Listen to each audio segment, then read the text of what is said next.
खबर कुशलगढ़ से है, जहां दिगंबर 20 पंथी जैन समाज अध्यक्ष जयंतीलाल सेठ ने बताया कि आचार्य 108 चंद्रगुप्त गुरुदेव के सानिध्य में आज पंचम दिवस महावीर कथा के वाचन का शीर्ष अंत भला तो सब भला पर गुरुदेव के प्रवचन 20 पंथी नोहरे में संपन्न हुआ। सर्वप्रथम 20 पंथी आदित्यनाथ मंदिर जी में प्रातः पंचामृत अभिषेक हुआ और इसके पश्चात गुरुदेव के सानिध्य में संपूर्ण समाज ने महावीर कथा का श्रवण किया।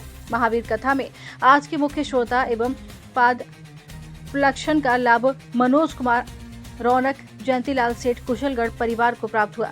गुरुदेव ने प्रवचन में महावीर कथा में पंचम दिवस में विषय अंत भला तो सब भला पर बताया कि कैसे महावीर भगवान का जीवन हमें सही मार्ग दिखाता है। महावीर स्वामी के पूर्व के भव के जीव सिंह का वर्णन करते हुए पूरी गाथा का श्रवण कराया गया। मारीच के जीवन की प्रस्तुत कथा सुनाई गई और बताया कि किस प्रकार अहंकार और मिथ्यात्व के कारण जीवन अंत भवों में भटकता है। गुरुदेव ने अपने सार गर्भित प्रवचन में कहा कि सच्चा सुखी बाहरी वस्तुओं में नहीं अपितु आत्मचिंतन, संयम और सम्यक दर्शन में निहित है। उन्होंने बताया कि क्रोध, मान, माया और लोभ को त्याग कर ही आत्मा की शुद्धि संभव है। महावीर स्वामी के पूर्व के भव्य सिंह और मुनिराज के बीच हुए चिंतन और वार्ता को संगीतमय कविता उपदेश के माध्यम से सभी के समक्ष रखा। महावीर स्वामी के आदर्शों को जीवन में उतारकर प्रत्येक व्यक्ति अपने जीवन को सफल और सार्थक बना सकता है। आगे बताते हुए गुरुदेव ने कहा कि महावीर स्वामी के पूर्व भवों के जीव ने अनेक उतार चढ़ाव देखे, किंतु अंततः सत्य के मार्गों को अपनाया। मरीच के जीवन में यही शिक्षा मिलती है। ज्ञान होने पर भी यदि विनम्रता ना हो तो पतन निश्चित है।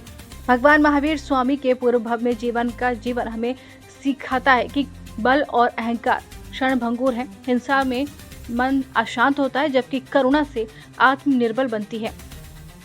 आपको बता दें, एक साधु के दर्शन से सिंह का हृदय परिवर्तित होता है और यही सत्संग की शक्ति है। जब क्रोध शांत होता है तो मोक्ष का मार्ग खुल जाता है।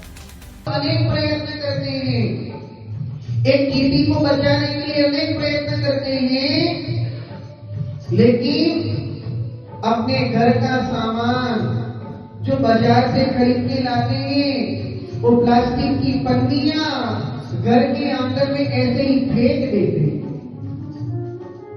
पर्यावरण प्रदूषण, उनके द्वारा जो पॉल्यूशन होता है वो सबसे अधिक हिंसा का कारण है। ये पानी छानने में अहिंसा मानते हैं, परंतु कचरे को बाहर फेंक करके वातावरण को प्रदूषित करना ये भी सबसे बड़ी हिंसा है। ये जानते हैं, क्योंकि पर्यावरण प्रदूषित होगा तो बीमारियां बढ़ती हैं और बीमारियों से व्यक्ति मरता है। ये भी तो हिंसा है।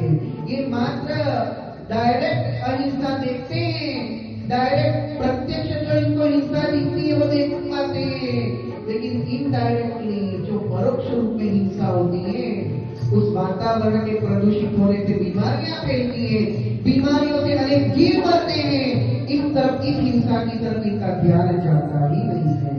इसलिए ये कोयलों के बेल की तरह भटकते ही रहते। इतना ही नहीं, इन प्लास्टिक की थैलियां अपने घर के बाहर फेंक देते हैं और गाय आकर के उस प्लास्टिक की थैली को खाती है और वो गाय के पेट में जब वो थैलियां जाती है, वो गाय तड़प तड़प के तिलक तिलक के मरती है। इसका जिम्मेदार कौन? वो प्लास्टिक की थैलियों को फेंकने वाला। वो देवराज इंद्र से कहता, अगर ये चाहे